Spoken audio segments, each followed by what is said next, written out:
वो पेरियार जिन्होंने हमें ये बताया कि ईश्वर का जन्म मूर्ख लोगों ने किया।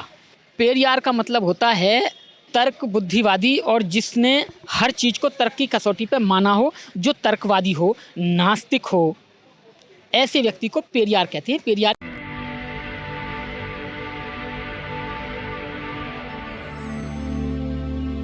जय भीम। मैं मेवालाल और आप देख रहे हैं बहुजन समय। साथियों, आज पेरियार का जन्मदिन है, तो उस जन्मदिन के मौके पर आज हमारे साथ एक कवि हैं शशि भूषण जी।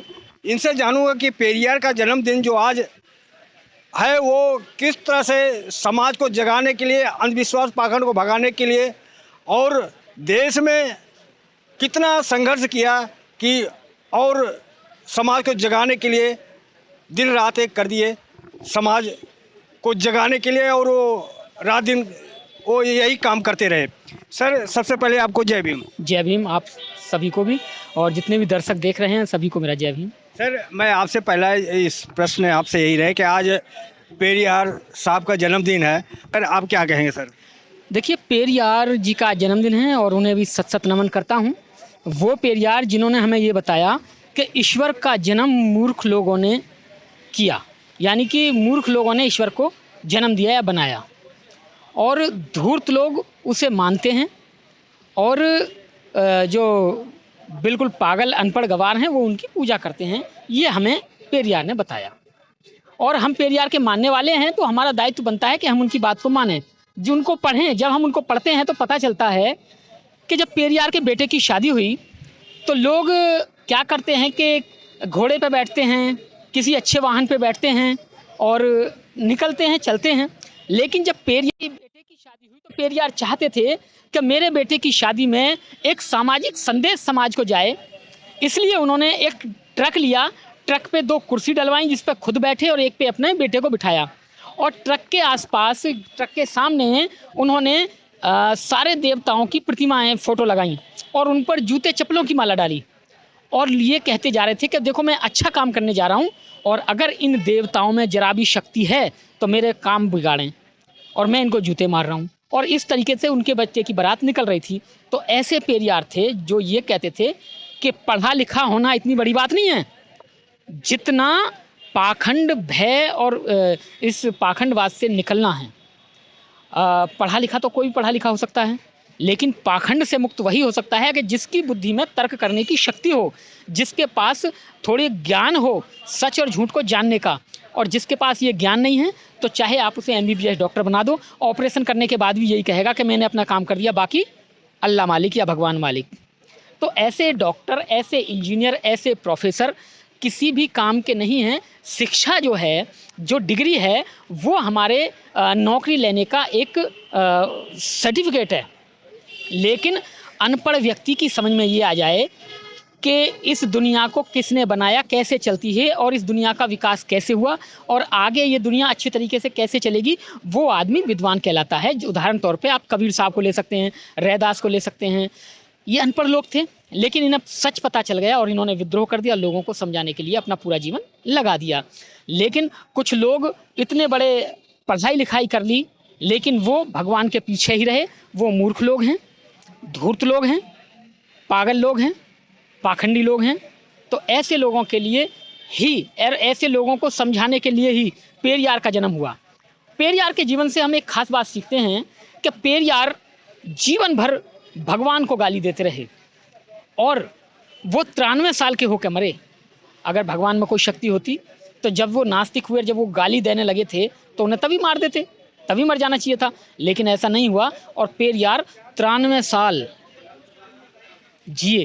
सर, मैं आपसे एक क्वेश्चन है जी। आप कह रहे हो कि वो पेरियार साहब राम को, जितने भी देवी देवता उनको जूते का माला पहनाते थे, तो क्या किसी के आस्था पर चोट पहुंचाना ठीक है? ये नहीं, देखिए, इसमें आस्था का चोट पहुंचाने की किसी की भी वो नहीं है।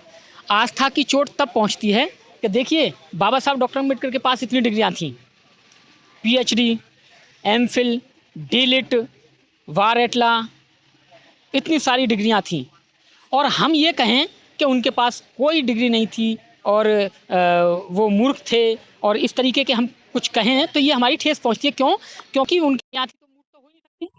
लेकिन अगर सच को सच कह दें, ये मूर्खता या चोट पहुंचाना नहीं है, ये सच का सच है। अच्छा, चोट जब पहुंचती है जब एक व्यक्ति दूसरे समुदाय के व्यक्ति को बुरा भला कहे, लेकिन पेरियार ये कहते थे कि मैं भी उसी समुदाय में हूँ जिस समुदाय के ये हैं, और मैंने, लेकिन ये क्या है कि वो कहते थे कि मेरी आँख खुल गई हैं, मैंने जान लिया है, मैं पहचान गया हूँ उन्हें, इसलिए मैं उनके बारे में और लोगों को जगा रहा हूँ, क्योंकि जो जाग जाता है उसका आगे का काम होता है कि औरों को जगाना। तो वो ये काम करते थे, वो किसी की भावनाओं को चोट नहीं पहुंचाते थे, उन्होंने किसी को आहत नहीं किया, जो बात सच थी उन्होंने सच को सच कहा। सर, पेरियार का मतलब क्या होता है?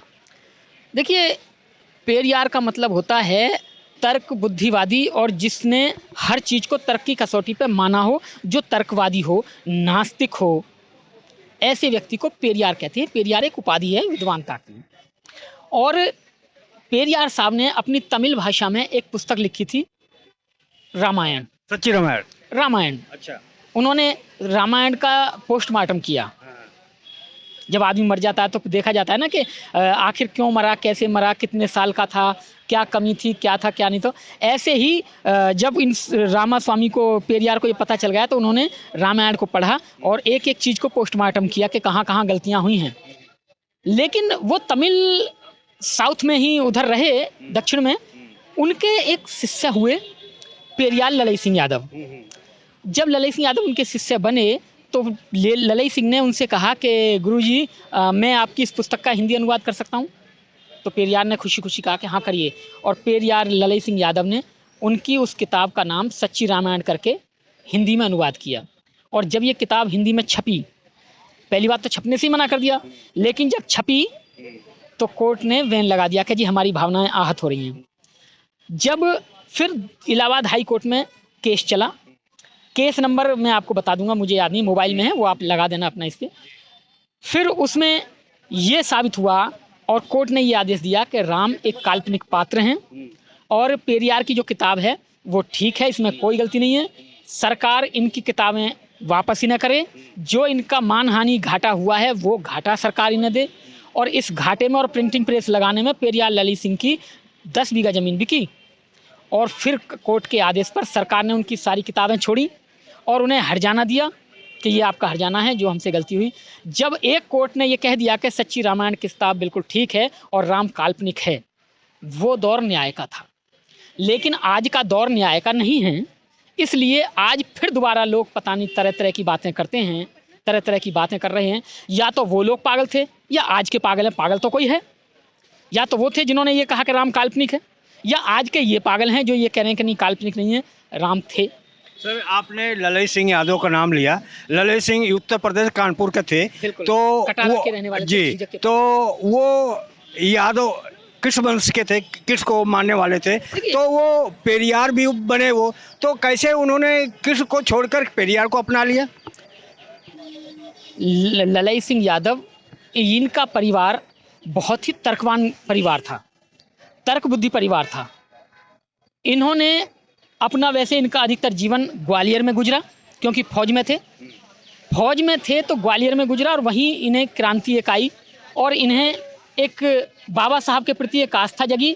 और बाबा साहब ने जब बौद्ध धर्म अपनाया तो इनकी बड़ी इच्छा थी कि मैं भी नागपुर जाऊं और बाबा साहब डॉक्टर अम्बेडकर के साथ बौद्ध धर्म ग्रहण करूं। लेकिन वक्त के हालात ऐसे थे कि ललई सिंह यादव को टीबी हो रखी थी, टीबी का इलाज चल रहा था, कमज़ोर ज़्यादा हो गए थे क्योंकि वो अंत समय तक कमज़ोर ही रहे। शरीर उनका इतना भारी नहीं था, कमज़ोर शरीर था। कमज़ोर का मतलब दुबले पतले थे, क्योंकि मेरे घरेलू संबंध थे उनके, मेरे पिताजी के मित्र थे वो, तो उन्होंने देखा, उनके बहुत सारे फ़ोटोज़ आज भी हमारे घर पे बहुत हैं।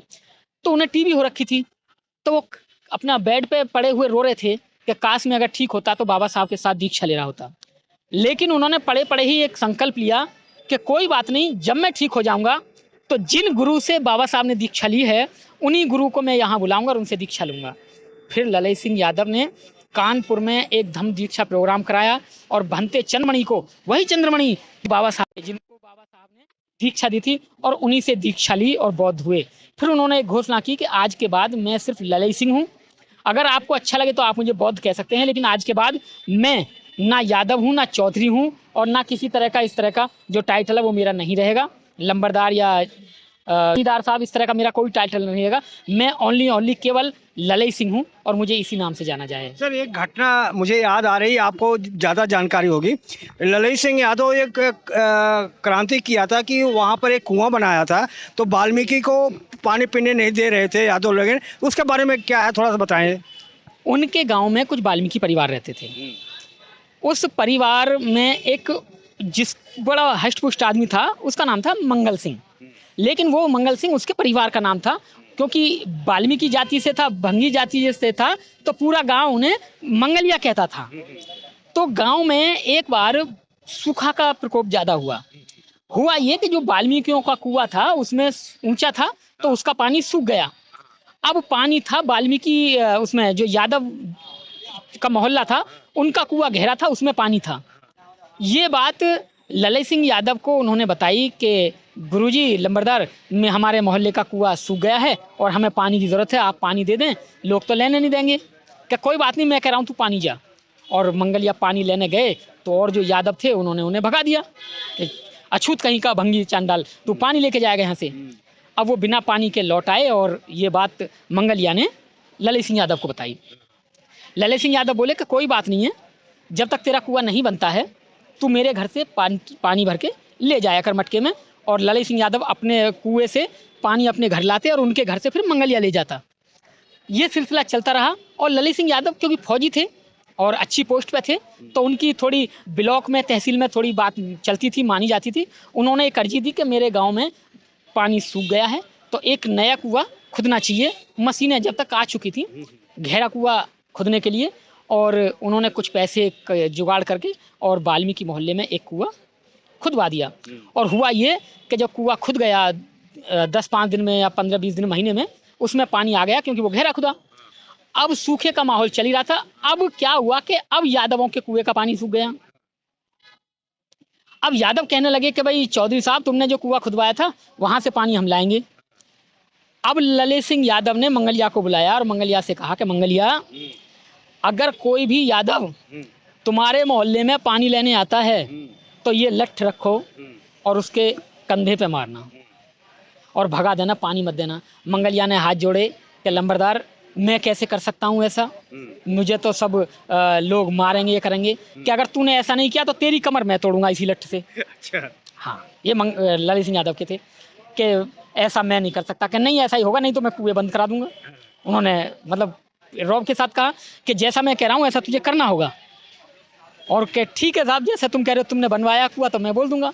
अब मंगलिया वहाँ लठ लेके बैठ गया और कहा कि इसमें से कोई यादव पानी नहीं लेगा। अगर आपको लगता है कि हमारा काम बहुजन समाज के लिए महत्वपूर्ण है, तो आप हमें आर्थिक सहयोग के लिए सीन दिखाए गए QR कोड स्कैन और फोन पे और गूगल पे और UPI और बैंक अकाउंट में कर सकते हैं।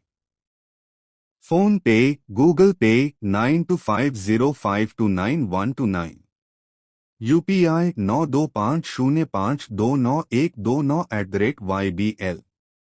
Bank account state bank of India AC 1042994628, IFSC code SBIN 00066563। आपका छोटा से छोटा सहयोग समाज और हमें और मजबूत करेगा, जिससे हमें बहुजन पत्रकारिता में और निष्पक्ष बनाने में मजबूत करेगा। जय भीम, जय भारत।